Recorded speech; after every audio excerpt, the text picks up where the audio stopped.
Northbridge International buzzed with the disjointed rhythm of chaos. Travelers hurrying past one another, heels tapping across glossy floors, departure announcements cutting sharply through the overhead speakers.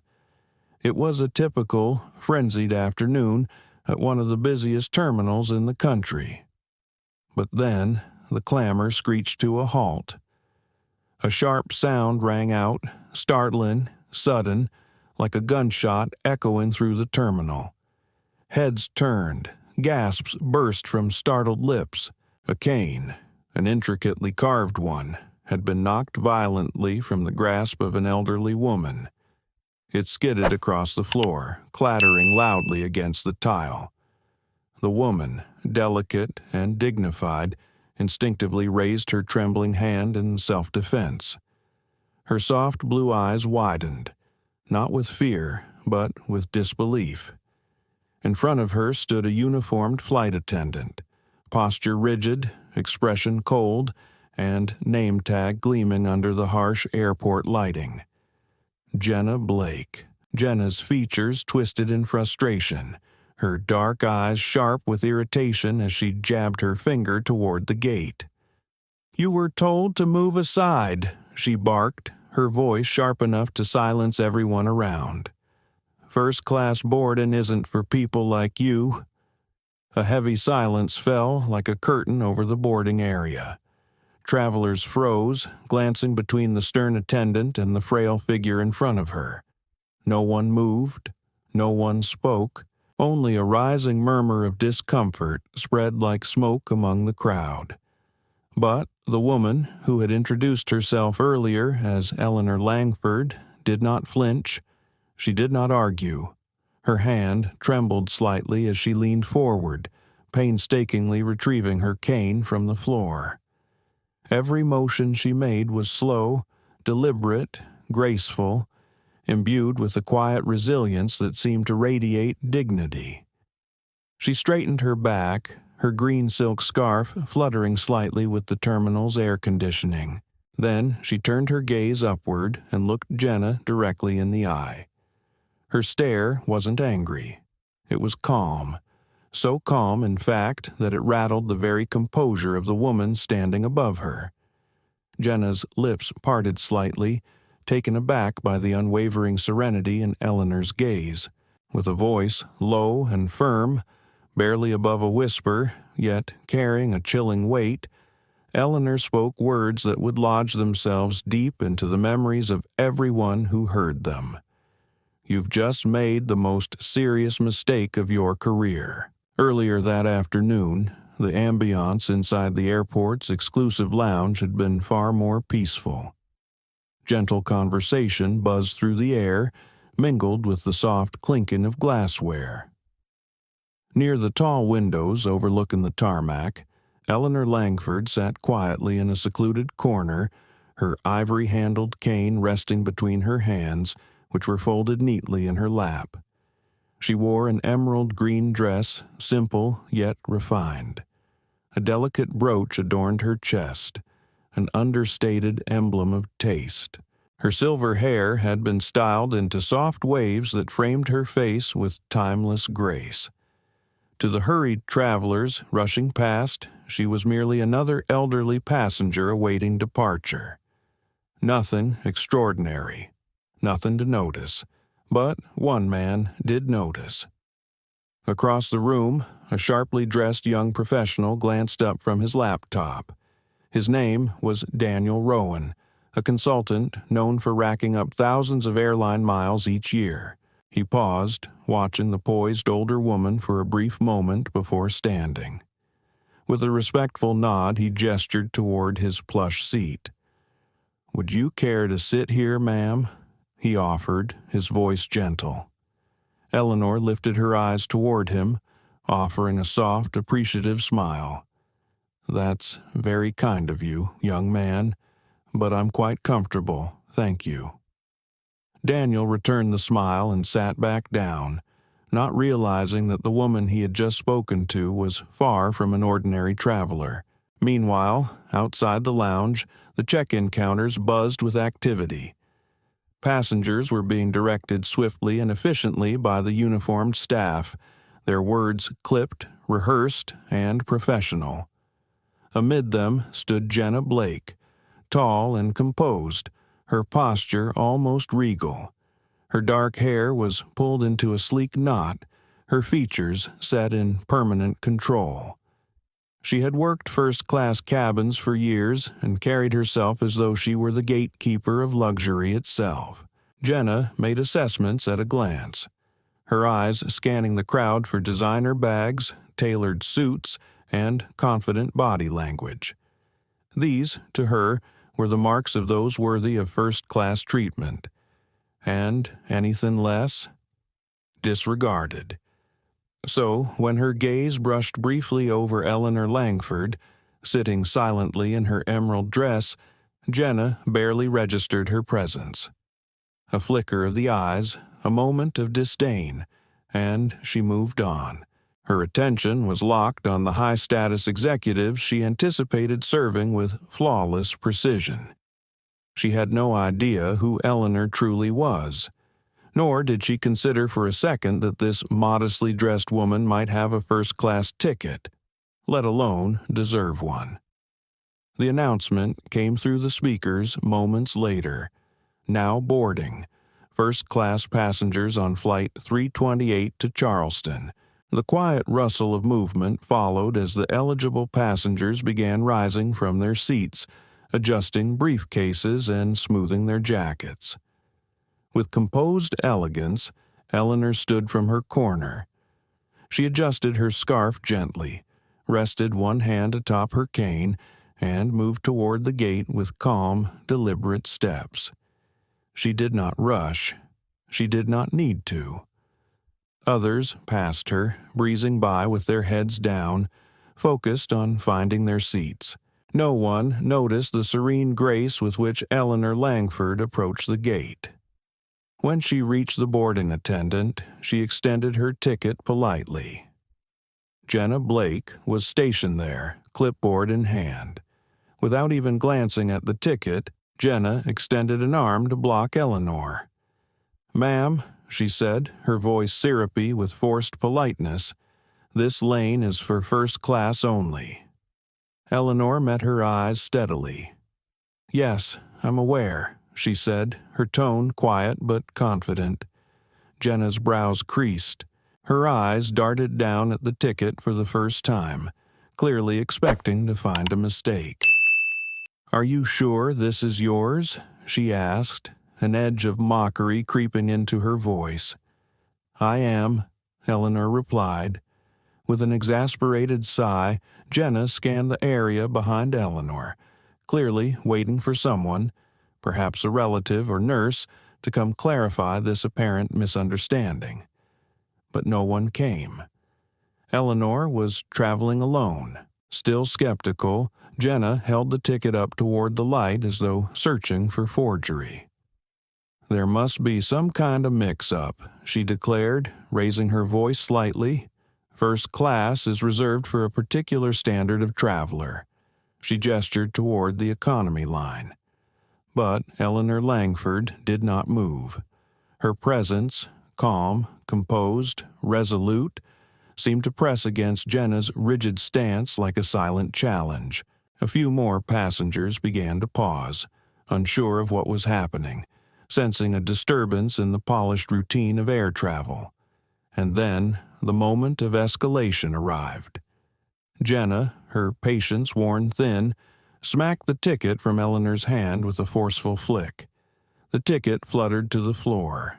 The cane fell. The noise echoed, shocking in its violence, and the entire gate area fell still. With her fingers curled gently around the smooth ivory handle of her cane, Eleanor Langford walked toward the boarding gate. Her steps were slow, intentional, carried with the kind of composure that seemed untouched by the frenzy surrounding her. While others jostled and rushed to be the first aboard, Eleanor moved as if she had all the time in the world. Those around her barely noticed her presence. To them, she was just an old woman in an elegant green scarf. walking a little too slowly for their liking. When she reached the gate, Eleanor calmly extended her boarding pass toward the uniformed woman waiting to receive it. Jenna Blake. Jenna, still radiating the same cold authority she always wore like armor, barely glanced at the document. She raised a hand brusquely, blocking Eleanor with a sharp gesture. "This lane is for first class only, ma'am," Jenna said, her voice clipped and falsely polite, laced with thinly veiled disdain.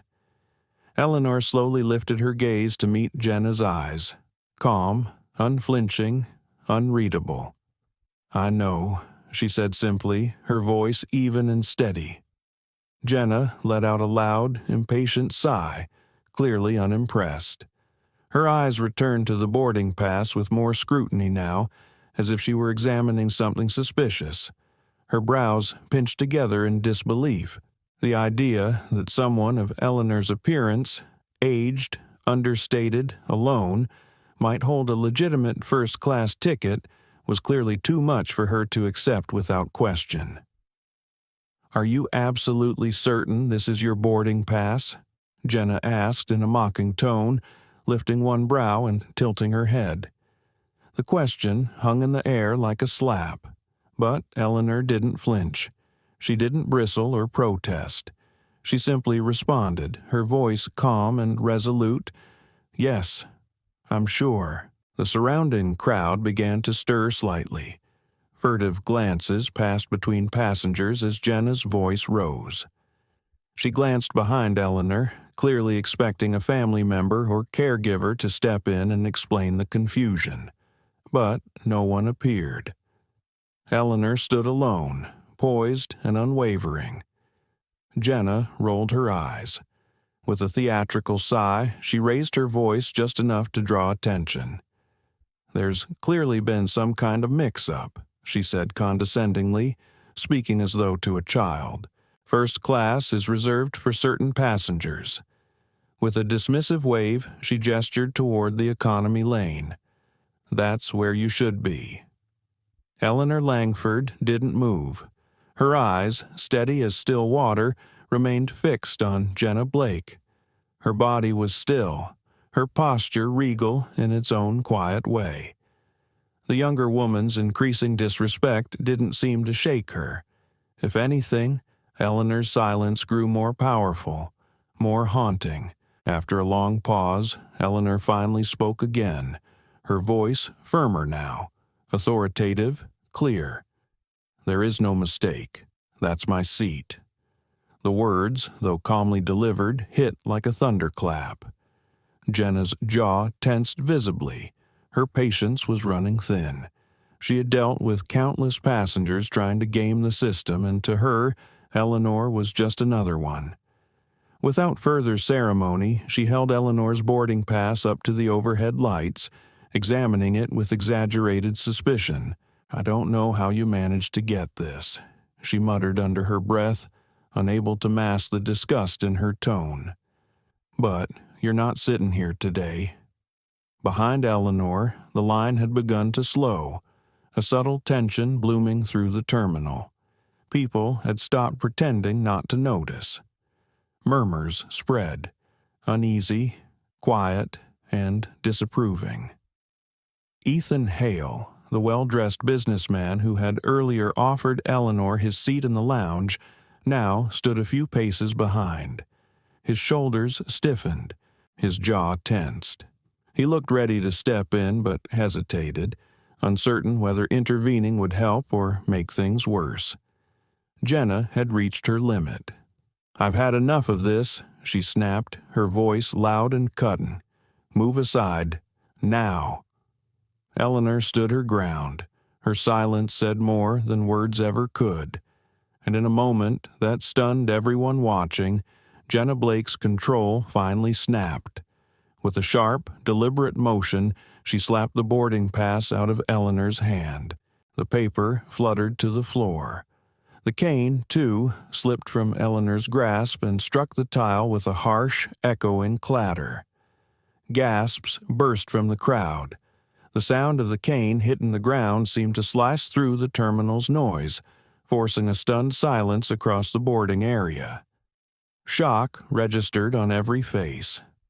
Nina Calder, a woman waiting just beyond the gate, instinctively raised her hand to her mouth in horror. Ethan Hale's hands clenched at his sides, his expression shifting from disbelief to anger.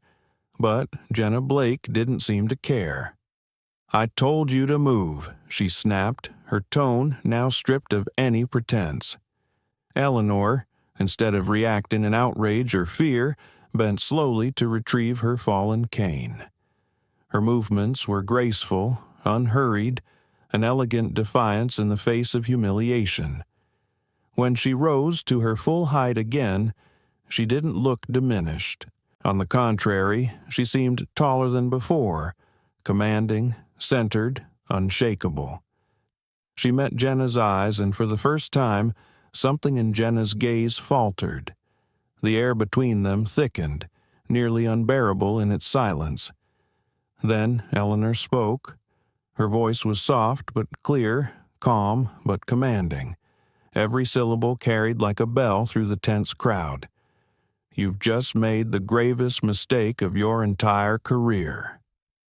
A shudder seemed to move through the terminal, and then, in the kind of quiet that somehow feels louder than shouting, the room waited for what would happen next. "You've just made the worst mistake of your life." Eleanor Langford's voice cut through the air like a blade, clear and composed, yet with a force that silenced every whisper in the terminal. Jenna Blake let out a nervous laugh, but the tension in her eyes betrayed her unease. She forced a dismissive tone, though it wavered under Eleanor's unwavering gaze. "I don't have time for theatrics, ma'am," she said coldly. "If you don't step aside, I'll have security remove you." Around them, the murmur of voices swelled, low, uncertain, disbelieving. Travelers who had once been eager to board now stood rooted in place, watching with growing discomfort. Ethan Hale, still lingering nearby, clenched his jaw as the tension escalated. It was written all over his face. He wanted to step in, to say something. But, like everyone else, he hesitated. Something about the moment made them all feel complicit, frozen bystanders to a quiet injustice. Nina Calder, who had covered her mouth earlier in horror, now scanned the crowd around her, hoping someone else would speak up. But no one did. They simply stared. But Eleanor didn't shrink beneath the pressure. She stood tall, remarkably composed, as if the humiliation had merely brushed past her without leaving a mark. She reached down, retrieving her cane with the same grace she had displayed all along. Her movements, slow but dignified, seemed to only highlight how deeply wrong this entire exchange was. When she straightened, she turned to face Jenna Blake again. "I have a first-class ticket," she said, her voice poised and steady, "and I intend to sit in my assigned seat." Jenna drew a sharp breath through clenched teeth. Her composure wavered, her face contorting in disbelief. "Unbelievable," she muttered bitterly. Without another word to Eleanor, she turned sharply to the nearest attendant, a younger woman standing a few feet away, her posture uncertain. "Tessa Monroe." "Tessa," Jenna snapped, "call security, now." Tessa hesitated, visibly unsure. Her eyes darted between Jenna and Eleanor. Something didn't feel right. Eleanor didn't look like someone caught in a mistake. She radiated quiet authority, not confusion or guilt. Still, Jenna Blake's intense stare demanded action, and Tessa reluctantly reached for the intercom. But before she could press a single button, a new voice rang out, a firm, commanding voice that turned every head in the terminal. "That won't be necessary." The crowd turned to see a sharply dressed man striding forward, his steps confident, his presence magnetic. His suit perfectly tailored. His badge, clearly identifying him as senior airline personnel, glinted under the overhead lights. Colin Prescott. Ignoring Jenna entirely, Colin made his way straight to Eleanor. He stopped just before her, lowering his head slightly in a gesture of genuine respect. "Mrs. Langford," he said, his voice carrying a blend of professionalism and apology. "I sincerely regret the delay. Your seat is ready. We are honored to have you aboard." The room collectively held its breath. Jenna Blake's mouth opened, but no words came. Her eyes darted between Colin and Eleanor, the realization beginning to dawn on her in sickening clarity. "Wait. What?" she finally managed to stammer. Only now did Colin turn to face her. His eyes were like ice, calm, cold, and deeply disapproving. "Step aside," he said quietly, "immediately." His voice left no room for debate. The air in the terminal turned heavy, oppressive. Jenna felt her knees weaken as panic coiled in her chest. She still held Eleanor's boarding pass, now creased and crumpled in her trembling hand. There must be some mistake," she whispered, the words barely audible. "I mean, she—" Colin cut her off without a second thought. "There is no mistake," he said sharply. "Did you even bother to verify the system before humiliating a passenger?" Jenna's throat tightened. She hadn't. She'd scanned the pass briefly but hadn't checked the system.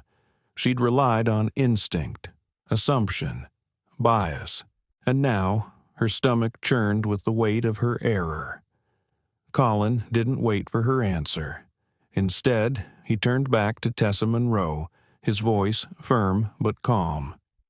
"Tessa, would you kindly escort Mrs. Langford to her seat?" "Yes, of course," Tessa replied quickly, her voice now soft with deference. She stepped toward Eleanor and offered her arm gently. "This way, Mrs. Langford," she said with newfound respect. As Eleanor passed Jenna, she didn't speak. She didn't need to. Her final glance, calm, piercing, full of quiet disappointment, cut deeper than any insult could. It was not anger in her eyes. It was something far worse. Disappointment. The crowd instinctively stepped aside, parting to allow Eleanor through. The rhythmic tap of her cane echoed against the tile like a gavel, an audible testament to her grace and Jenna's failure. Jenna's pulse pounded in her ears. Her hands shook. She felt the weight of every stare, every silent judgment. Her once proud stance had been reduced to rubble, crumbling beneath the very standards she had held others to. Colin stepped closer now, his voice dropping so only she could hear it. "When this plane takes off," he said quietly, "you and I will have a very serious conversation." And then he walked away. "You and I will have a serious conversation when this plane is in the air," Colin Prescott warned, his voice low, dangerously calm. The words struck like thunder in Jenna Blake's chest. Her mouth had gone dry, but it was her ears that burned most, burned from the quiet murmurs that now buzzed around her. Conversations had resumed, yet eyes still lingered on her. Quiet stares, silent judgment. The solid ground beneath her feet felt like it was shifting. She stood frozen, helpless, as Colin turned and walked away, his words still hanging around her like a fog of invisible condemnation. Passengers slowly returned to their conversations, but the atmosphere had changed. Whispers drifted through the air, and though no one said her name aloud, every glance held it. Meanwhile, at the gate, Tessa Monroe walked alongside Eleanor Langford, guiding her gently through the jet bridge. Her pace was respectful, her gestures careful. She now understood what had been so easy to miss earlier. This woman, quiet and unassuming, carried an unmistakable gravity, an aura of authority cloaked in humility. Unlike Jenna, Tessa had begun to realize Eleanor was no ordinary traveler. As they entered the first-class cabin, Tessa helped Eleanor settle into her seat with the same deference she would offer a dignitary. She felt it in her bones. There was something extraordinary about her, and after witnessing how Colin Prescott had addressed Eleanor, there could be no doubt. "I'm truly sorry for what happened back there, ma'am," Tessa said softly, her voice filled with quiet regret. "I should have stepped in." Eleanor turned to her, offering a smile both kind and composed. "It's quite all right, my dear," she replied, adjusting her silk scarf. "Sadly, I've encountered people like her before." Tessa hesitated for a moment, curiosity getting the better of her professionalism. She lowered her voice slightly. "If I may ask, who are you, exactly?" Eleanor's eyes sparkled with quiet amusement, but she didn't answer. Instead, she leaned back into her seat, her expression returning to its usual serene calm. She didn't need to explain who she was. The message was clear. Her presence spoke for itself. Tessa nodded respectfully, understanding the gentle cue, and quietly stepped away, her mind swirling with curiosity and admiration. At the front of the aircraft, Jenna Blake moved toward the galley like someone walking through water. Each step felt heavier than the last. Her shoulders were stiff with tension, and when she reached for a cup of water, her hands were trembling. She needed a moment, anything to ground herself, but her thoughts wouldn't stop racing. Why had Colin reacted so strongly? And why had Eleanor Langford walked away with such unshaken confidence, like she had known all along that justice would catch up? Just as Jenna lifted the cup to her lips, the aircraft's intercom crackled overhead. "Miss Blake, please report to the cockpit immediately." The voice was flat, unemotional, but to Jenna it sounded like a sentence being read aloud. She froze. The cup in her hand crumpled slightly from the pressure of her grip, water splashing over her fingers. She had never, not once in her entire career, been summoned to the cockpit before a flight. Dread sank deep into her stomach. Still, she turned. Her legs moved slowly, each step a protest against what she knew was coming. As she reached the cockpit door, the weight of the unknown bore down on her like a storm. When she stepped inside, the air changed instantly. Captain Nathan Ward sat upright at the controls. His hands were steady, but his eyes, cold and unblinking, were fixed on her like a laser. Next to him, on the main screen, a live video call was already active. On the monitor appeared the face of Daniel Pierce, one of the highest-ranking corporate executives in the airline. The moment Jenna saw him, her breath hitched. All the color drained from her face. Behind her, Colin Prescott stood silently, arms folded, posture like a stone pillar. He didn't speak. He didn't need to. His expression alone made it clear. He was here to witness the consequences. The silence was crushing. Then Daniel Pierce's voice broke through, quiet but firm, each word carrying the weight of authority. "Miss Blake," he began, "please explain why you publicly humiliated a first-class passenger moments before boarding." Jenna's throat tightened.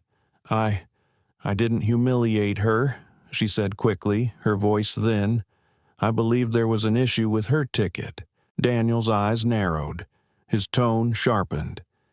"Did you verify that issue before denying her entry? Did you check the system?"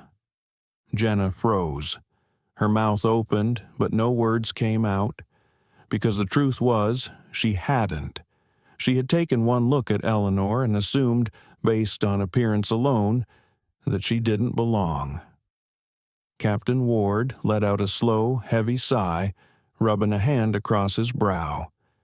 The disappointment in his face made Jenna's stomach churn, and still, Colin Prescott remained quiet. Watching, waiting, judging. Jenna had never felt smaller in her life. Colin Prescott's patience had reached its end. His voice, once tightly controlled, now sliced through the cockpit's thick tension like steel. Answer the question. Now. Jenna Blake's voice quivered. Shame clung to every word as she forced herself to speak. "No," she admitted, barely above a whisper. I made an assumption." From the screen, Daniel Pierce's expression darkened further. His voice dropped, low and menacing with disbelief. "Miss Blake," he said, deliberately enunciating each word, "do you have any idea who it was that you just insulted and humiliated publicly?" Jenna's fingers trembled at her sides. Her mind scrambled for answers, for logic, for a way to reconcile what she had done. She shook her head faintly, unable to grasp how the elderly woman she'd so casually dismissed could possibly be anyone significant. She was just an older passenger, Jenna murmured, the last shred of her defense dissolving into the air. Daniel Pierce's gaze hardened into something cold and merciless. "That woman," he said icily, "was Eleanor Langford, founder and chairwoman of this airline." The words hit Jenna like a slap. The breath left her lungs. Her mind reeled. She had just struck and shamed the very woman whose name was etched into the heart of the airline's history. The person who had built it all from the ground up. Revered, untouchable, legendary. Captain Nathan Ward, still seated at the helm, glanced toward her with a stony expression. Colin Prescott said nothing, but his folded arms and the tightness in his jaw said more than words ever could. Daniel didn't let the silence linger long. "You humiliated the most powerful woman in this industry," he said with terrifying calm, "in front of passengers, crew, staff, people who will never forget what they witnessed." Jenna's knees nearly gave out beneath her. Her chest heaved with shallow breaths, heart pounding wildly in her ears. How could she have been so arrogant, so blind?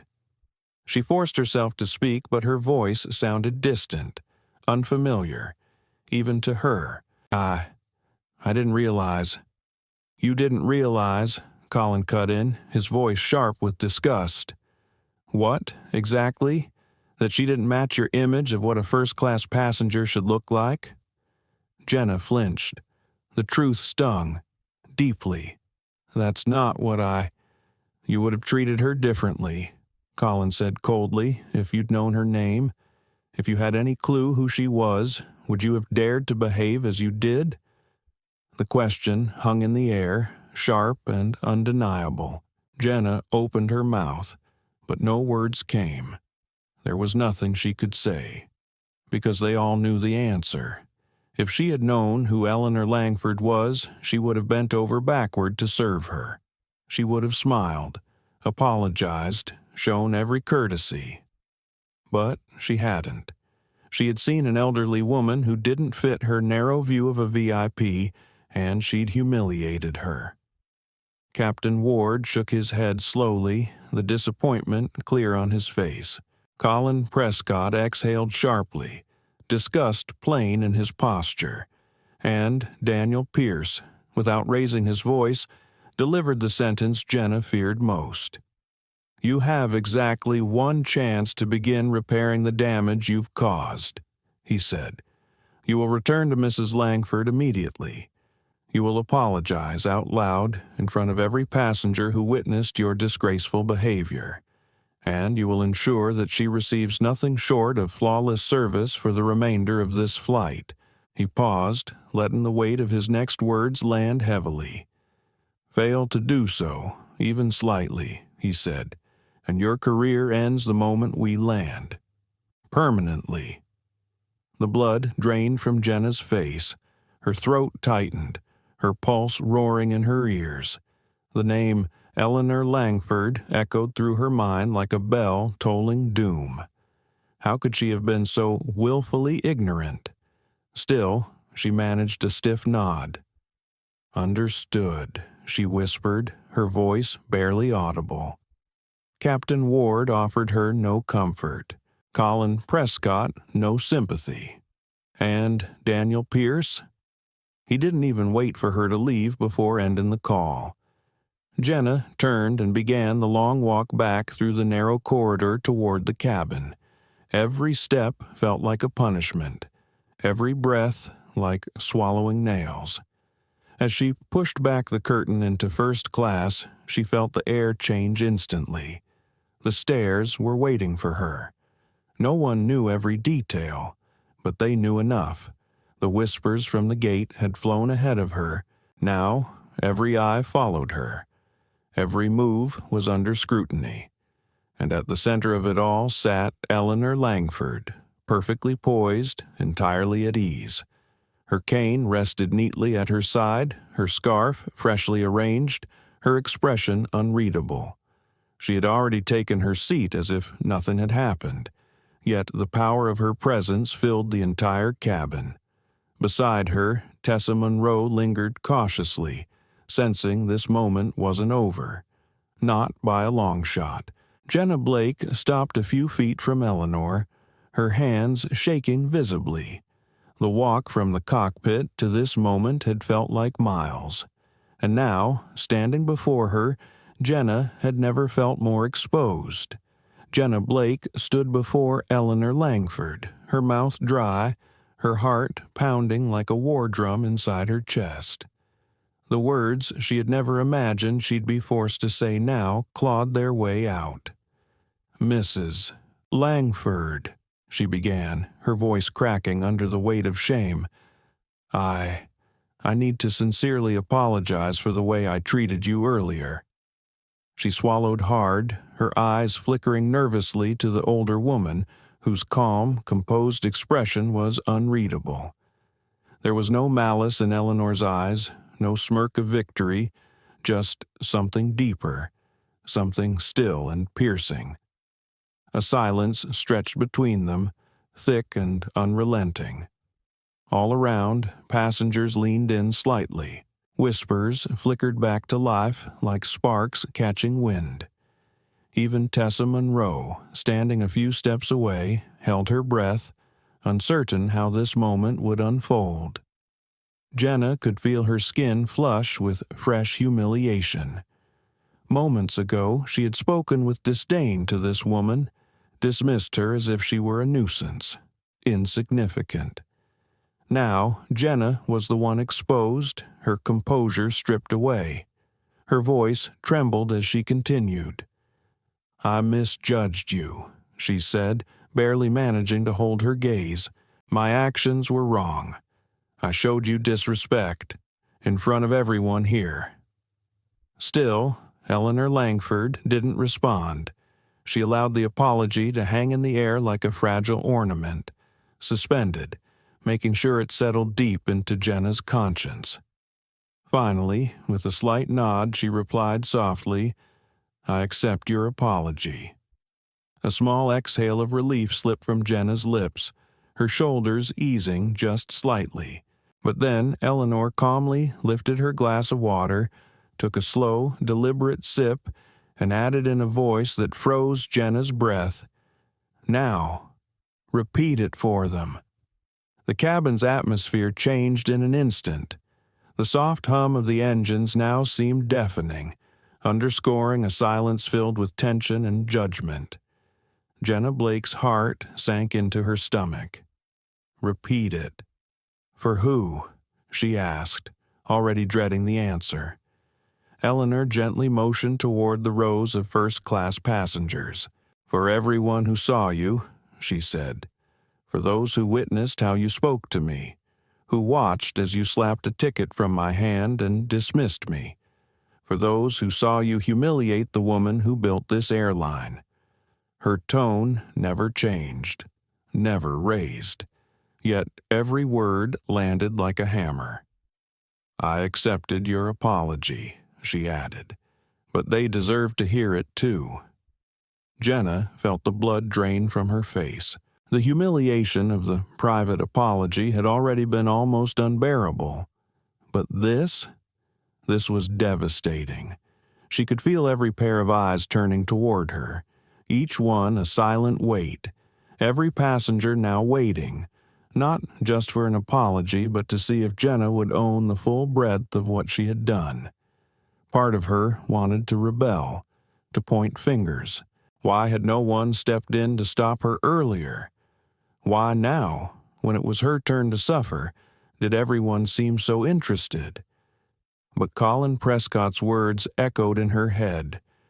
"Your career ends the moment we land, if you don't make this right." With a deep, shaking breath, Jenna unclenched her fists and slowly raised her voice, just enough to carry through the cabin. "I owe an apology to every passenger here," she said. A ripple passed through the aisle, shuffling, whispers. Passengers looked up from their seats. Some narrowed their eyes. Others sat back and watched with interest. A few leaned forward, fully engaged. Ethan Hale, seated halfway down the cabin, watched with quiet intensity. He had been close to stepping in earlier, and now he listened with his arms folded across his chest. Nina Calder, who had gasped audibly during the earlier confrontation, sat upright, her face unreadable but clearly attentive. Jenna continued, her voice trembling yet steady enough to be heard. "Before boarding, I made an unjustified assumption about a passenger," she said. "I questioned her right to be here, in first class, without reason or verification.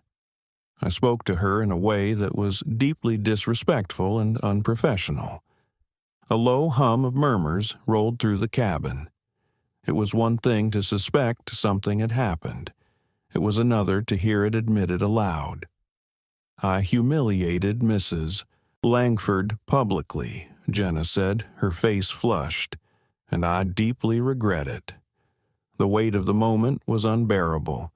Her voice faltered as she added, "My behavior wasn't just inappropriate, it was unfair, biased, and entirely unacceptable." For a moment, no one spoke. Not a single passenger shifted. Jenna stood there, her shame exposed under the scrutiny of every soul in that cabin. "For that," Jenna Blake said at last, her voice trembling as it reached the ears of everyone in the cabin, "I sincerely apologize." The words hung in the air like smoke after a fire, thick, choking, unresolved. No one clapped, no one nodded. The passengers simply stared at her in silence, their expressions unreadable, their judgment unmistakable. It was an oppressive stillness, and Jenna didn't know what she had expected.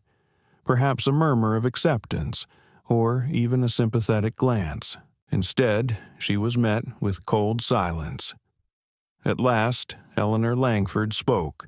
Her voice was steady, composed, and unwavering in its calm authority. "Thank you for your apology, Miss Blake," she said, "but I want you to understand something very clearly." Jenna's heart sank again. She turned to face Eleanor, dreading what would come next. Eleanor leaned forward slightly, her eyes sharp and unwavering, locking onto Jenna's with a gaze that pierced straight through her defenses. "If I had been just another elderly woman," she asked, "if I held no title, no position, would you be standing here right now, apologizing in front of all these people?"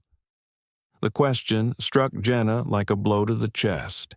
It wasn't rhetorical, it demanded truth. And that truth was one Jenna couldn't run from anymore. The passengers felt it too. They shifted in their seats, discomfort etched across their faces. Some looked down. Others stared more intently, waiting to see if she'd dare lie. Jenna lowered her gaze briefly. Her voice, when it came, was barely audible. "No," she said, "I wouldn't." Eleanor didn't gloat. She didn't nod in triumph. She simply studied Jenna with a steady, thoughtful look. Then, slowly, she leaned back into her seat, her point made without cruelty, but with precision. The truth had landed. Jenna turned away, the shame curling in her stomach like a tightening knot. She wanted to escape, to disappear. But Colin Prescott's voice stopped her cold. "Miss Blake," he said firmly from the front of the cabin. She froze mid-step. His voice wasn't angry, but it carried the unmistakable weight of command. "You will attend to Mrs. Langford's needs personally for the remainder of this flight." The air thickened again. Jenna's eyes widened. This wasn't a simple task. It was a statement, a declaration to everyone on board that Eleanor Langford deserved not just respect, but reverence, that Jenna, the one who had belittled her, would now serve her with care and humility. It wasn't just correction, it was consequence. Jenna said nothing. She only nodded, the heat of humiliation burning beneath her skin. Back in her seat, Eleanor picked up her glass of water and leaned back with the same effortless composure she had shown all along. She didn't say another word. She didn't have to. Her presence alone was enough. It reminded everyone, especially Jenna, that dignity, respect, and worth were not things to be measured by appearance. From this point forward, Jenna Blake would not return to the safety of the galley. She wouldn't be allowed to fade into the background. Instead, she would remain in full view, her punishment unfolding with every polite gesture, every quiet refill, every reminder that she had failed to see the value in the very person she now served. Eleanor Langford, unbothered and serene, quietly turned the page of her novel. The message couldn't have been clearer. This wasn't over. Jenna felt the tension twist in her shoulders as Colin Prescott repeated the instruction. "You will escort Mrs. Langford personally for the rest of the flight," he said again, his voice lower, firmer. "This is not a suggestion. It's a direct order." A part of Jenna wanted to protest, to suggest another attendant could easily handle it, but she knew better. She'd already pushed her luck too far. Her public apology had cracked her pride, but this shattered it entirely. The hum of the cabin returned, faint conversation and quiet movements resuming, but the silence that surrounded Jenna lingered. Passengers were no longer just observers, they were witnesses now, watching to see how she would navigate the humiliation she had brought upon herself. Beside her, Tessa Monroe hovered, clearly unsure if she should offer help, but one glance toward Colin Prescott, standing just within view at the front, and it became clear. There would be no negotiation, no sympathy. Drawing a sharp breath, Jenna Blake turned stiffly toward Eleanor Langford, her hands clasped tightly in front of her. "If there's anything you need during the flight, Mrs. Langford," she said through clenched teeth, barely able to raise her voice above a whisper, "please don't hesitate to let me know." Eleanor didn't look up right away. Instead, she calmly finished the sentence she was reading. Then, as if gracing Jenna with her attention on her own time, she raised her gaze. Her expression held no arrogance, no triumph, just the same composed authority she had carried from the start. "I'll keep that in mind," she said simply. Then, without another word, she turned her attention back to her book. And that silence, quiet, commanding, and absolute, spoke louder than anything else could. The soft rustle of pages turning in Eleanor Langford's hands was the only sound in that moment, a quiet but complete dismissal. There was no dramatic glare, no final word, just silence sealed with dignity.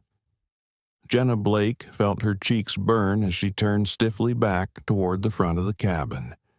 There would be no slipping away, no disappearing into the galley.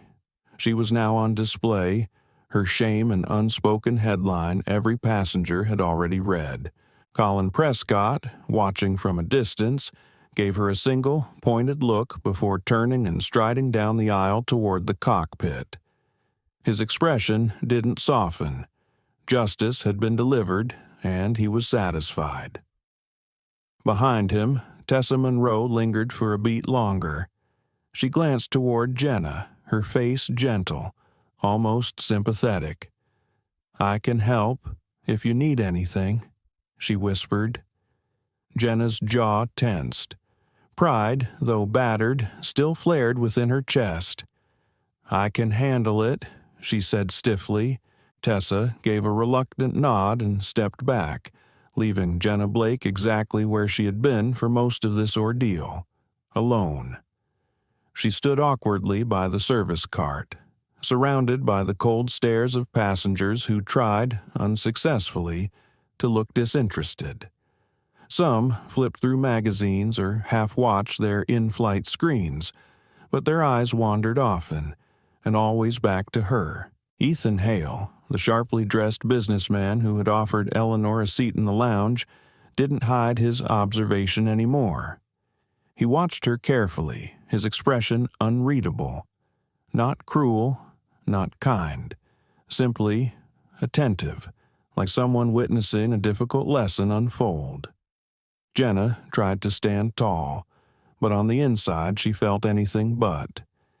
She had never felt smaller. As the flight settled into its rhythm, she tried to perform her duties with robotic precision, pouring drinks, checking trays, forcing a brittle smile when addressed. But every time she passed Eleanor Langford, a quiet discomfort settled over her again. Not because Eleanor was unkind, but because she did nothing at all. She didn't glare. She didn't demand. She didn't so much as raise her voice. She simply sat, reading, sipping water, gazing thoughtfully out the window. And somehow that calm presence was more damning than any confrontation could have been. Now and then, Eleanor's eyes would rise to meet Jenna's, not in anger, not in contempt, but in that same quiet, unwavering observation. And it was unbearable. At one point, Jenna approached with a tray of refreshments, her palms sweating slightly. Her feet faltered as she reached Eleanor's seat. Should she say something? Set the glass down and retreat? Before she could decide, Eleanor looked up. Her expression was unreadable. I brought you some fresh water," Jenna said, her voice thinner than she intended. Eleanor nodded gently and set her book down on her lap. "Thank you," she replied, soft but steady, her eyes never leaving Jenna's. As Jenna leaned forward to place the glass, her hand trembled. The water tilted, a few drops slipping over the rim before the cup landed with a muted clink. It was a small misstep. But to Jenna Blake, who had prided herself on perfection, it felt monumental. She quickly withdrew her hands, her pulse racing, and prepared to retreat once again when Eleanor's voice, gentle, almost conversational, stopped her. "You've been with this airline for a long time, haven't you, Miss Blake?" Jenna stiffened, caught off guard. She nodded slowly, unsure of where this was going. "Yes," she replied carefully. Eleanor studied her, thoughtful and calm. "Then you," she said, "of all people, should understand the importance of treating every passenger with equal respect." The words, soft as they were, struck like a bell in the quiet cabin. Jenna's chest tightened. There was no anger in Eleanor's tone, just quiet certainty. And that made it worse. It was a subtle but devastating rebuke, an observation made not out of malice but truth. Jenna's throat grew tight. She opened her mouth to respond, to apologize again, to say something, but Eleanor continued, her voice smooth, her gaze never wavering.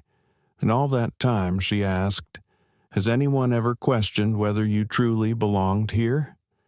The question landed like a punch. Jenna's breath caught. Her first instinct was to answer defensively, but the answer was already there, bitter and undeniable. No, no one had ever questioned her competence. No one had doubted her right to wear the uniform, or told her she didn't look like she belonged in first class. She had never been scrutinized, second-guessed, or dismissed before proving herself. And yet, that's exactly what she had done to Eleanor. Without even knowing her name, without even asking a question, Jenna looked down, her voice caught in the walls of her throat. The cabin felt colder than before, the silence between them deeper than any she'd known. Eleanor didn't press further. She simply picked her book back up and turned another page, the soft flick of paper signaling the end of the conversation. But the weight of it lingered. Jenna Blake stepped back slowly, retreating with the full weight of her own hypocrisy pressing down on her shoulders. Jenna Blake didn't try to argue. There was no point. She'd already tried telling herself it hadn't been personal, that she'd just followed policy, enforced rules, but that too had been a lie. The truth lingered in Eleanor Langford's quiet question like a thorn embedded in her skin. Had anyone ever questioned whether she belonged? Never. And yet, that's exactly what she had done to Eleanor. Her throat felt dry, her first instinct still to defend herself, to say she hadn't meant harm. But intent didn't erase impact, and for the first time in her long career, Jenna had no words left. Eleanor didn't press the issue. She lifted her water glass, took a calm sip, and returned to her book as though the conversation had never happened. But Jenna could still feel the weight of it, pressing into her chest like gravity had shifted. She turned away, but the question clung to her, followed her like a silent shadow through the first-class cabin. This wasn't just about humiliation anymore. This was about shame, a deep, sinking awareness that something in her had been exposed, and that it wasn't flattering. She drifted between aisles like a ghost, completing her duties mechanically. Every tray she touched, every bottle she offered was done without feeling. Every movement reminded her of the mistake she couldn't undo. Passengers glanced up at her occasionally, some with curiosity, others with quiet contempt. She had spent years earning respect, controlling the cabin with crisp efficiency. Now she was no longer the figure of command. She was the cautionary tale. Her mind looped back again and again to Eleanor's words. "Has anyone ever made you feel like you didn't belong?" She already knew the answer, and it disgusted her. At the front of the plane, Colin Prescott stood near the galley, arms folded as he silently observed. Jenna could feel his gaze on her as she approached. "You're struggling," he said evenly. She bristled. "I'm fine." She grabbed a tray of refreshments too quickly, nearly tipping one of the bottles. Her voice, when she spoke again, was clipped and defensive. "I'm handling it." Colin didn't flinch. He didn't argue. He just watched her. Then, softly but with conviction, he said, "No, you're not." Jenna's jaw tightened. Her pride stung, but it couldn't mask the truth he saw clearly. He leaned in slightly, lowering his voice so only she could hear. "You've done this job a long time, Jenna," he said, "long enough to know better than to act the way you did today." She tensed, saying nothing. "You made an assumption about Mrs. Langford," he continued, "and it wasn't about policy. It was about what you thought a first-class passenger should look like. Her fingers dug into the edge of the counter. "I didn't mean." "It doesn't matter what you meant," Colin said, cutting her off. "It matters what you did." She flinched at the bluntness of it, but didn't move away. Straightening, she tried to compose herself. "I've already apologized." Colin studied her for a long moment, eyes narrowed slightly, trying to read beneath her defenses. "Yes," he said quietly, "you did." Then he added, more softly but no less cutting, "But do you even understand why you're apologizing?" The words hit her harder than she expected, because the truth was, maybe she didn't. Not fully, not yet. Her breath caught. She wanted to say yes, wanted to claim she understood, that she had learned. But deep down, something in her still resisted, still clung to the idea that it had all been a mistake, a misunderstanding, and Colin saw it. Before she could answer, she turned away abruptly, her hands fidgeting with napkins that didn't need straightening. "I need to get back to work," she muttered. He didn't stop her, but as she walked away, his final words followed her. "Then get back to work." The command was simple, but it echoed relentlessly. She moved down the aisle, offering drinks with a forced smile, her posture rigid, her tone flat. Around her, the passengers quietly resumed their meals, but nothing felt normal anymore. She wasn't Jenna Blake, the senior attendant with command of the cabin. She was the example, the one they were watching. Ethan Hale, seated near the middle of the cabin, met her gaze as she passed. "Quite the day, isn't it?"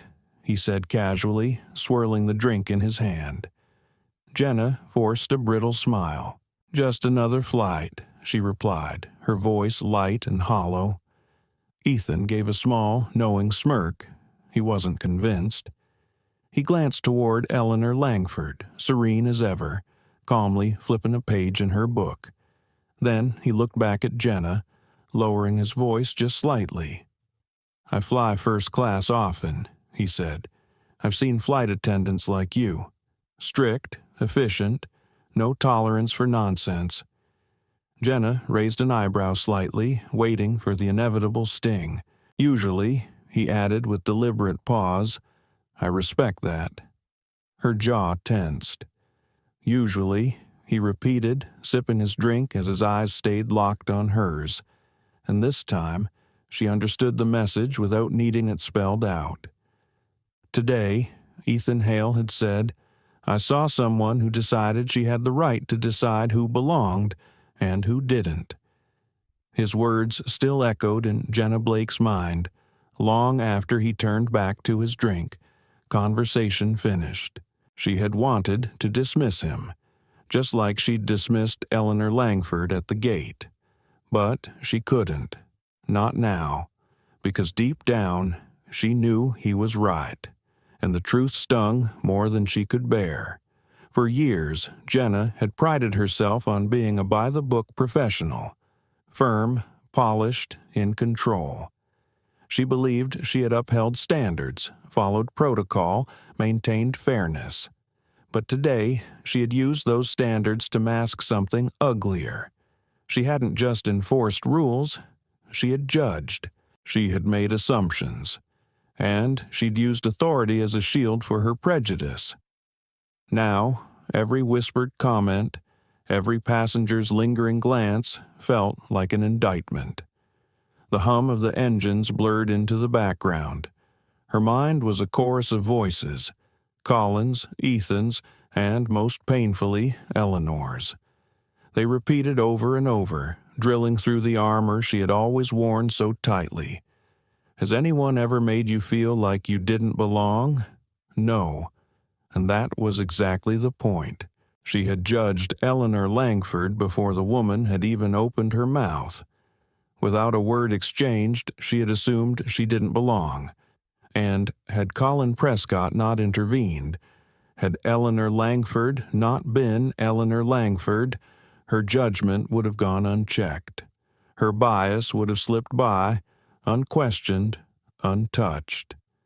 That realization hit harder than anything else. It left her hollow, ashamed. Then the intercom crackled. "Ladies and gentlemen, we're beginning our descent. Flight attendants, please prepare the cabin for landing." Jenna straightened instinctively, hands smoothing over her uniform. She moved on autopilot, checking seat belts, securing trays, executing the routine she'd performed 1,000 times before. But this time, it felt different, mechanical, empty. Her thoughts remained anchored back at the gate, back at the precise moment she had made a decision she hadn't even thought twice about until now. A decision that had changed everything. She reached Eleanor Langford's seat last.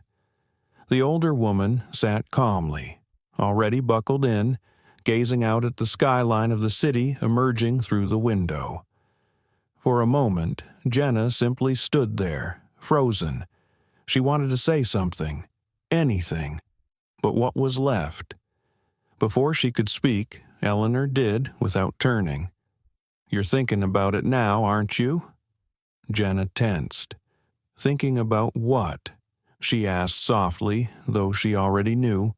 Eleanor finally turned her head, meeting Jenna's eyes with a gaze that was still unreadable, yet compelling. "About why you did it."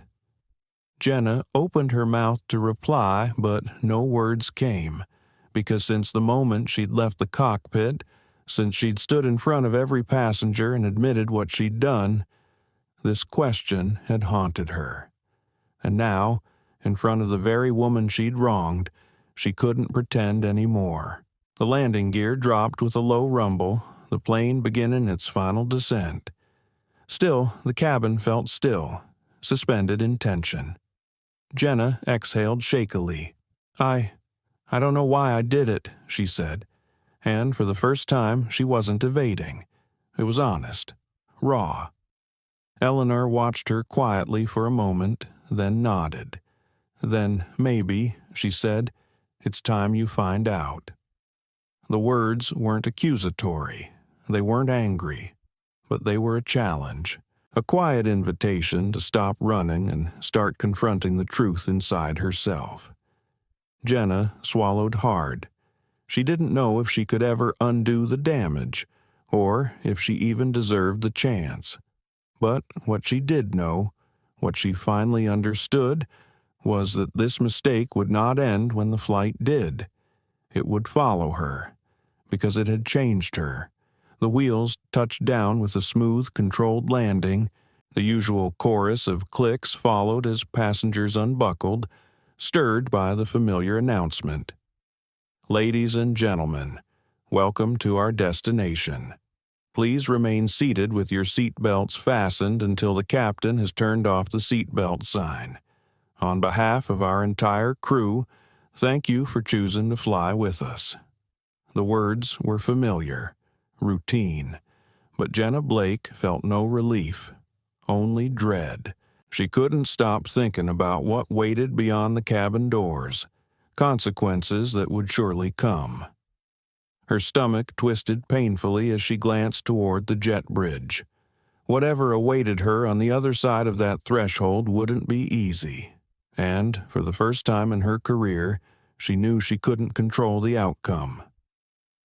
At the front of the plane, Colin Prescott stood by the cockpit door, speaking quietly into the in-flight phone.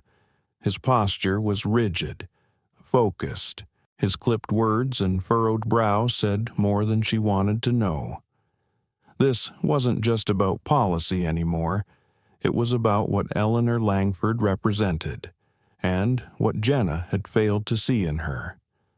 The passengers around her rose slowly, collecting their belongings, stretching limbs, slipping on jackets.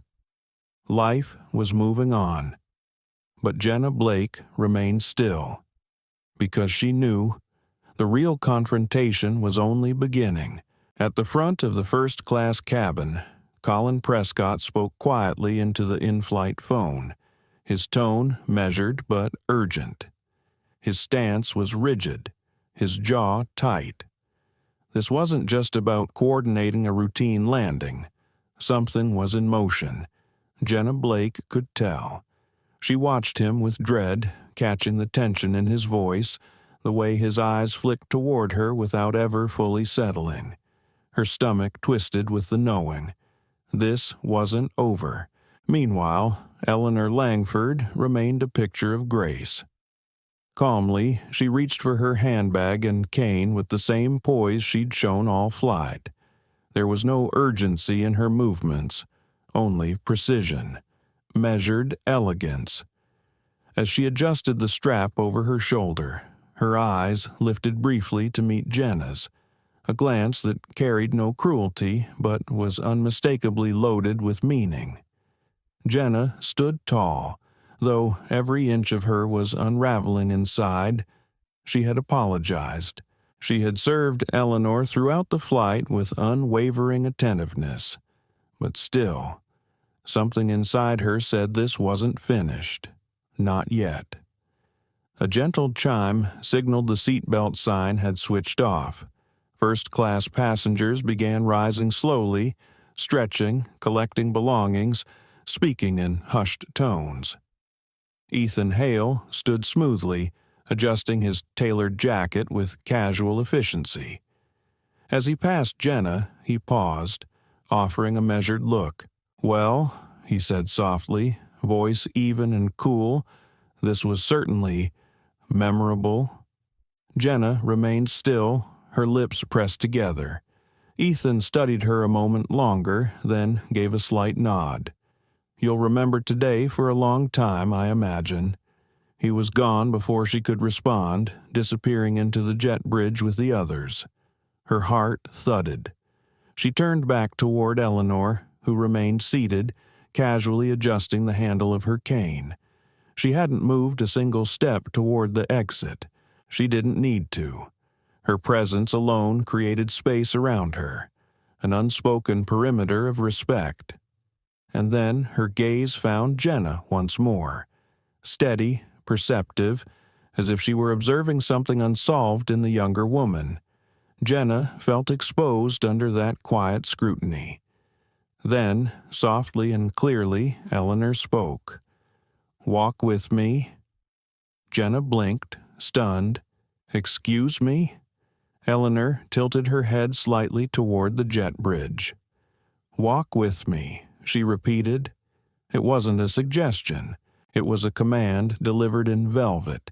Everything inside Jenna resisted. She wanted to stay behind, hide, anything but what waited outside that door.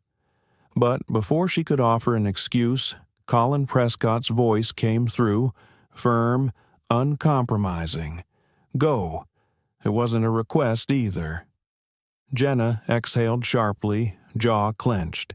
She gave a short, stiff nod. As Eleanor Langford rose from her seat with graceful ease, Jenna reluctantly fell into step behind her. They exited the aircraft side by side, though it didn't feel equal. Not even close. The jet bridge stretched on endlessly, every tap of Eleanor's cane echoing like a verdict being handed down. Each step magnified Jenna's guilt, and then they emerged into the terminal. Everything felt different. There was a strange weight in the air, a current of anticipation.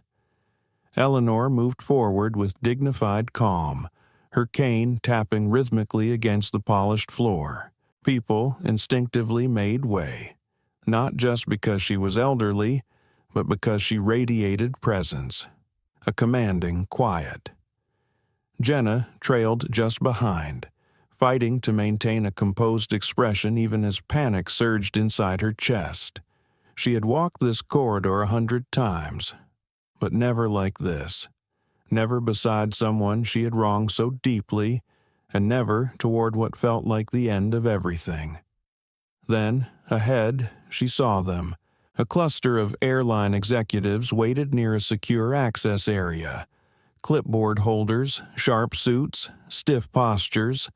In the center stood Grant Ellison, the airline's chief executive. She recognized him immediately, his reputation for excellence, his notoriously direct manner. Beside him stood airport security officials, silent but present. Jenna's breath hitched. This wasn't a debrief. This was judgment. She hesitated, steps faltering, then forced herself forward. Eleanor Langford didn't break stride. She approached the group with measured assurance, as though this was simply another meeting to attend. The executives stood straighter, tension tightening their shoulders as she neared. Grant Ellison stepped forward first, nodding respectfully. "Ms. Langford," he said smoothly, "I trust your flight was enlightening." Eleanor's lips curved slightly into a small, knowing smile.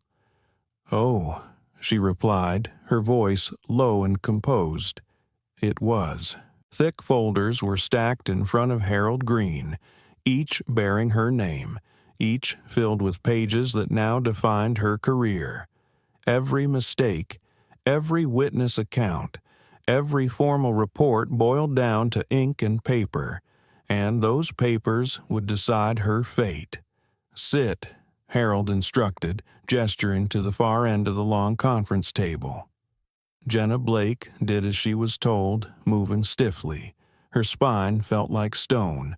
The security personnel behind her remained still, silent sentinels guarding the doorway. Their presence made it clear. She wasn't just here to talk, she was here to answer. Harold leaned forward, fingers steepled, voice measured and low. "You know exactly why you're here," he said. Each word struck like a nail. Jenna gave a small nod. "Yes, sir." He studied her for a long, uncomfortable moment, then leaned back slightly. "Then explain, in your own words, what happened on that flight." Her instincts screamed to defend herself, to claim she'd been following protocol, protecting procedure, maintaining order. But deep down, she knew those were only masks. They were the comfortable lies she'd told herself to avoid facing the truth. Jenna drew a breath, slow and trembling. "I made an assumption," she said quietly. "A wrong one." Harold didn't speak. He simply listened, his gaze locked on her. "I judged a passenger before she said a word. I assumed she didn't belong in first class based on how she looked. Because of that, I treated her unfairly." Her throat tightened. "I humiliated her, and when she refused to be dismissed, I put my hands on her. There it was, the worst of it, laid bare without defense." Harold sat still for a moment longer, then slowly leaned back in his chair, eyes never leaving hers. "Do you fully comprehend what you've just admitted to, Miss Blake?" Her fingers curled against her lap. Her voice trembled but didn't break. "Yes, sir." The other executives around the table exchanged glances, their expressions unreadable. But she sensed their surprise. Maybe they'd expected deflection. Maybe they thought she'd fight harder. But Jenna was done hiding. Harold exhaled, slow and deliberate. "You've been with this airline how long?" 10 years, she said softly. 10 years, he repeated. "Then you understand perfectly well that your actions are grounds for immediate termination." The words hit hard, even though she'd expected them, even though she knew they were justified. Harold flipped open one of the folders, skimming through its contents. "We have a full report from Captain Wallace, statements from multiple passengers, a written complaint filed by Ms. Langford herself." Jenna's heart sank. She hadn't known that Eleanor had taken that step. Something about it made everything feel more final, more irreversible. Harold closed the folder, folding his hands on top of it. "The only reason you're sitting here right now, rather than already being escorted out of this building is because Ms. Langford personally requested that you be given an opportunity to speak before any final decision was made. Jenna blinked. Wait, she requested it? Harold's expression remained steady. Yes. Jenna struggled to understand. After everything, after she had disrespected her, humiliated her publicly, struck her, why would Eleanor Langford, the founder of the airline, give her even this chance? She turned her eyes toward the frosted glass doors just beyond the boardroom. On the other side, she knew, Eleanor sat quietly, waiting, watching, not angry, not vengeful, just present. And somehow that presence sparked something inside Jenna that felt new, not fear, not shame, but maybe hope, fragile, cautious, but real. She turned back to Harold Green, breath shaky, voice low. I know I deserve to be terminated, she admitted, but I don't want that to be the last thing I do for this airline. He raised an eyebrow, skeptical. Waiting. I don't want the final thing I'm remembered for to be a mistake I never made right, she said, her voice growing stronger with each word. I want a chance to learn, to be better, to actually grow from this, not just move on from it. One of the executives jotted something down. Another looked at Harold, gauging his reaction. Harold leaned forward again. And how exactly do you propose to do that, Miss Blake? She hesitated. She didn't have a detailed plan. But for the first time in years, she had something she hadn't had before. Clarity.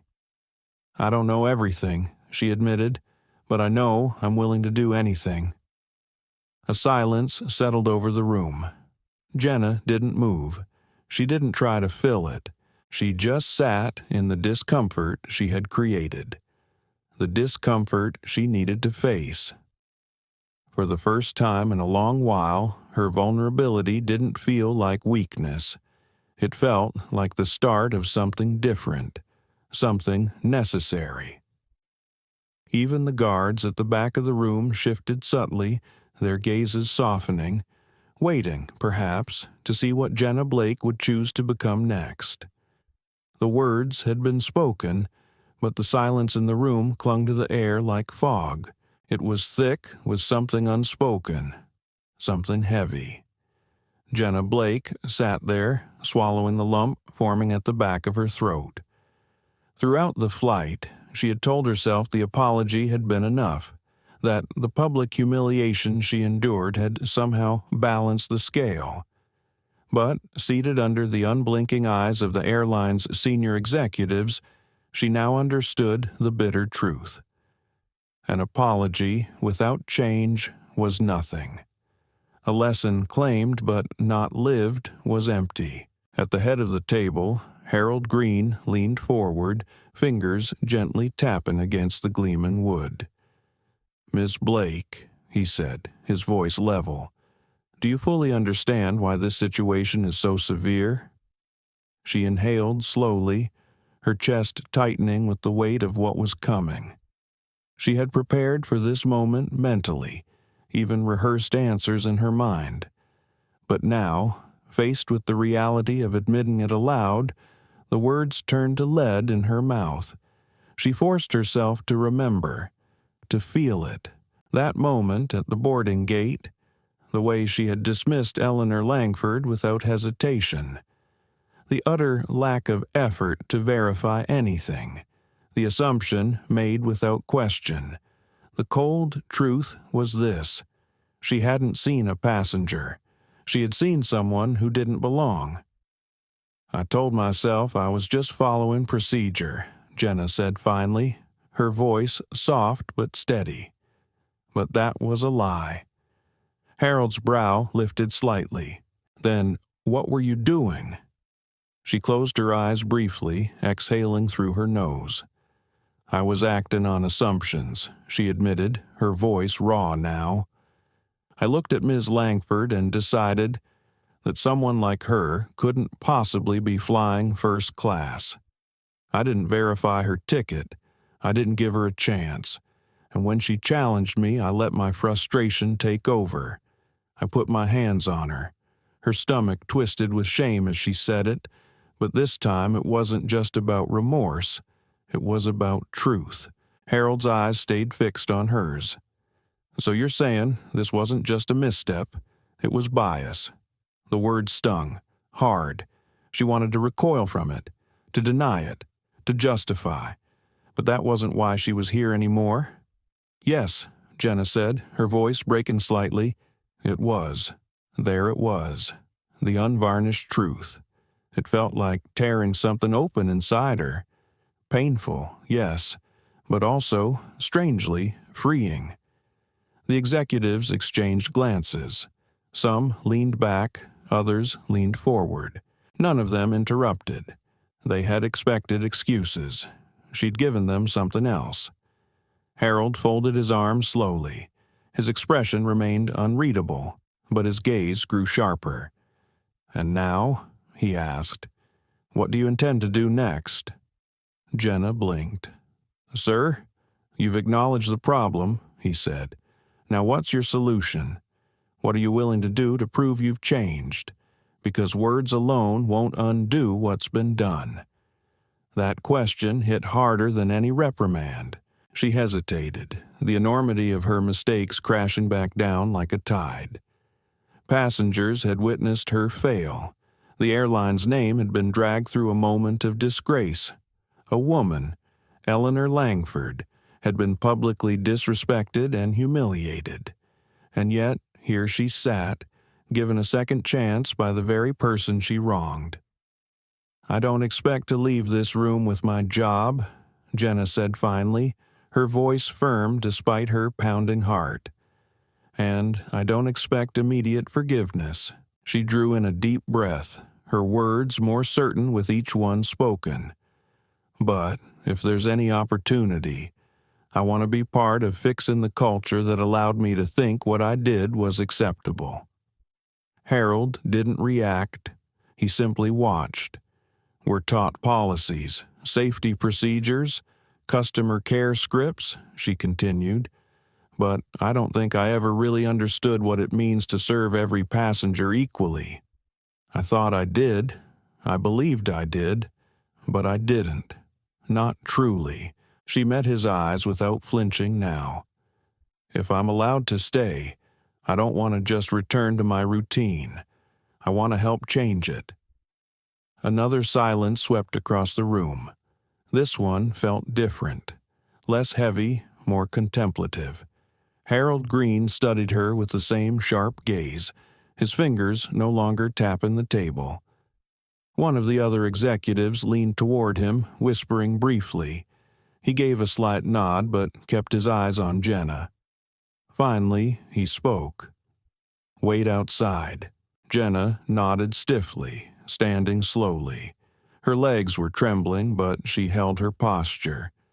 She didn't say thank you, didn't beg for mercy. She simply followed the instruction with quiet respect. As she reached the door, she realized something. No one moved to escort her. This time, they let her walk on her own. The cool hush of the waiting lounge pressed in around Jenna Blake as she stepped out of the conference room, her heart hammering so loudly she was sure it echoed off the walls. It was a small relief, this brief reprieve from the boardroom's intensity, but the uncertainty that waited outside was no gentler. She had no idea what would come next. And then her eyes met Eleanor Langford. The elderly woman was seated calmly near the large windows, her posture regal, her expression composed. She turned slowly, as if she had expected Jenna to appear at that exact moment.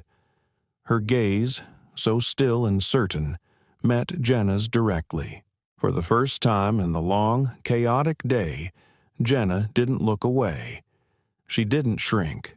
She simply stood there, acknowledging the weight of everything that had transpired between them.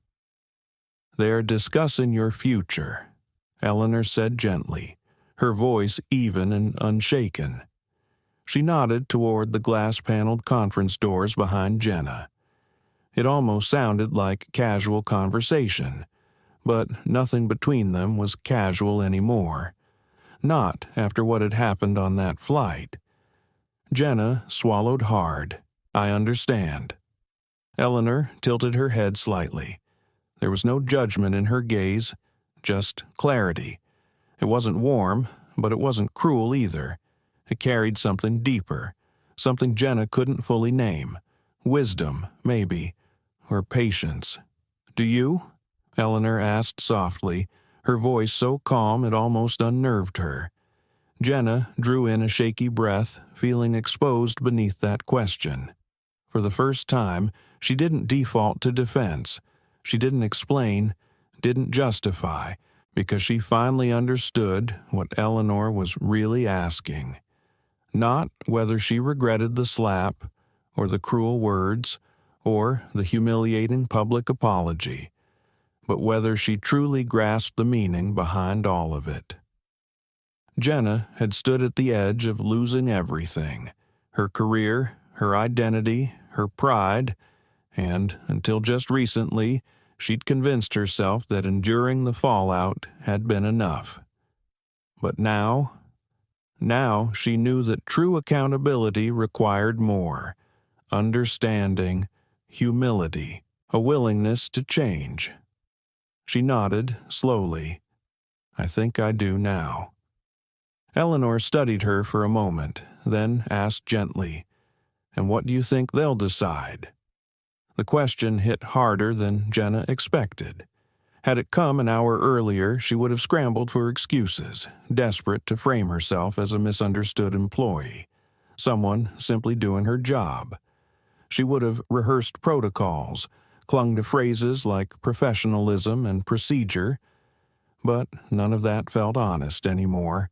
"I honestly don't know," she admitted softly. "I suppose it depends on whether they believe I can change."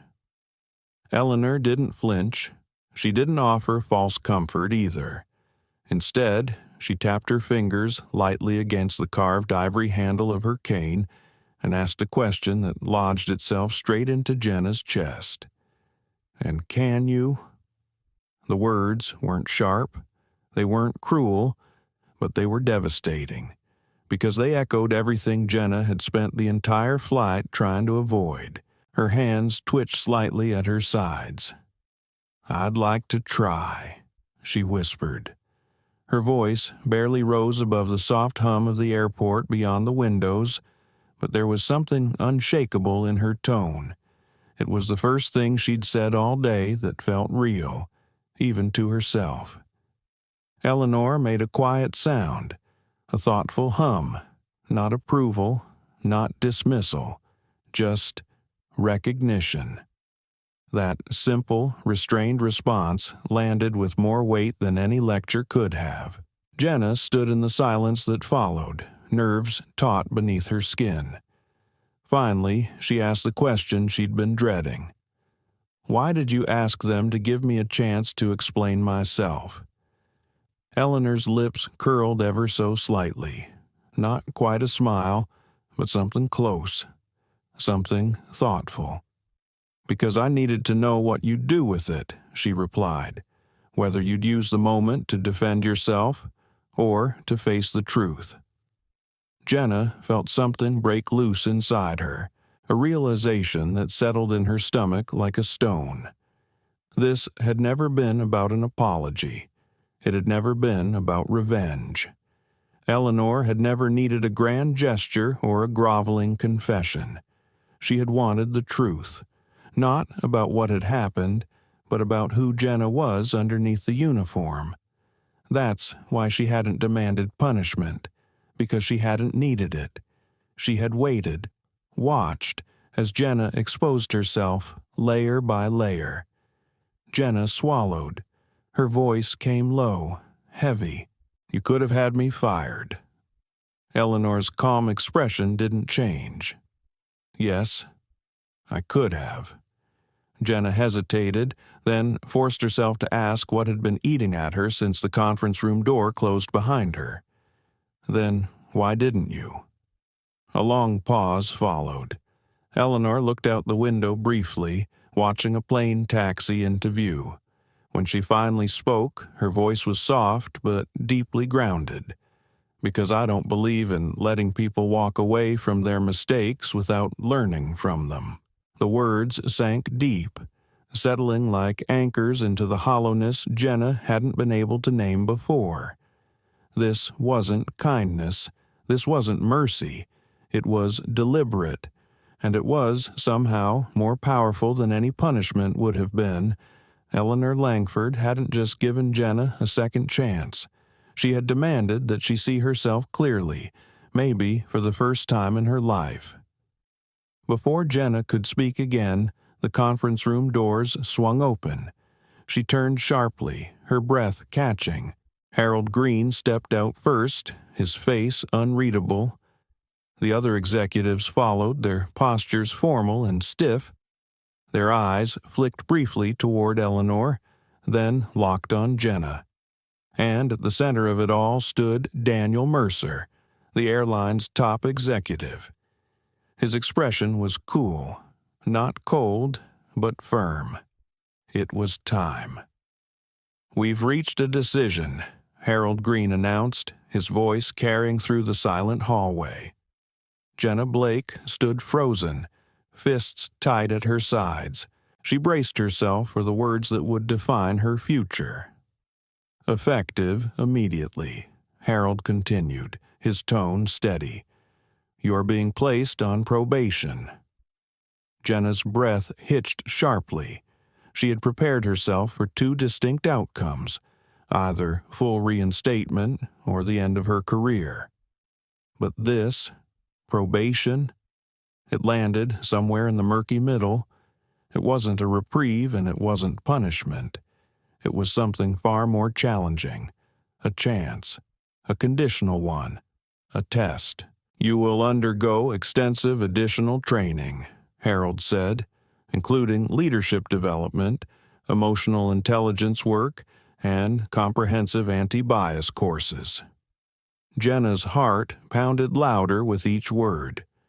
"Your performance and progress will be monitored closely over the next 6 months. If you fail to meet expectations at any point," he continued, "your employment will be terminated immediately." The weight of the moment sank into Jenna's chest. This wasn't about punishment. It was about accountability, growth, earned redemption. Harold fixed her with a pointed gaze. "Do you fully understand the terms?" Jenna straightened slightly, finding her breath. "Yes, sir." Harold nodded once, then glanced subtly toward the quiet figure nearby. "This outcome," he said, "was personally endorsed by Mrs. Langford. Had she chosen termination, you wouldn't be standing here." Jenna turned toward Eleanor, the woman whose presence had shaken her entire understanding of herself. The older woman's gaze met hers calmly, without triumph or scorn. She had never fought for Jenna to keep her job. She had simply advocated that Jenna be given the chance to earn the right to remain. The responsibility now was entirely Jenna's. Jenna hesitated, her voice quiet. "Thank you." Eleanor gave a slight, deliberate nod. Then she spoke softly. 4 words that landed like a challenge cloaked in grace. "Make it meaningful." With a gentle tap of her cane on the polished floor, Eleanor Langford turned and walked away. Her silhouette moved steadily into the crowd of the terminal, elegant, poised, and untouched by the noise and haste of the world around her. The soft tap, tap, tap of her cane faded until it was gone. Jenna stood motionless, not feeling relief, not even regret. What she felt was smaller than either of those things, humility. But it wasn't the same kind of smallness she had felt when Richard reprimanded her in front of the cockpit, or when she apologized in front of a cabin full of watching passengers. This wasn't shame. This was recognition. A recognition that, for all her years of experience and professionalism, she had only just begun to understand what it meant to truly see people. She had believed her years of service gave her the right to judge others at a glance. She now knew how wrong she had been. Harold Green's voice cut gently through her thoughts. "Report to training headquarters first thing Monday morning. You'll receive full details there." Jenna nodded, her voice barely above a whisper. "Yes, sir." Harold studied her for a moment longer, then turned and walked away with the other executives. They didn't linger, didn't offer comfort. They had done their part.